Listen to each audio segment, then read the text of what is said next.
Məndə alınmayacaq. Mən hər şeyi qabaqcadan hiss eləyirəm və hiss elədiklərim də başıma gəlir. Əslində sən alınmayacağına inandığın üçün və yaxud da ki, gələcəkdə baş verəcəklərə inandığın üçün hiss elədiklərin sənin qarşına çıxır. Çünki şuuraltında bir inanc var və bu inanc sənin seçimlərinə dəstək olur və qarşına çıxan fürsətləri görmürsən, dəyərləndirə bilmirsən, hər zaman geri çəkilirsən. Nəticədə haqlı çıxanda deyirsən ki, bax, mən doğru deyirdim. Çünki qabaqcadan hər şeyi hiss eləmişdim. Psixoterapiya sənin dərində olan inanclarını aşkara çıxarmaq üçün və həyatının seçimlərini dəyişmək üçün sənə dəstək ola bilər.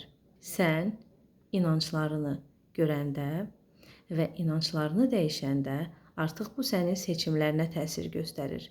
Seçimlərini dəyişəndə həyatının istiqaməti dəyişir.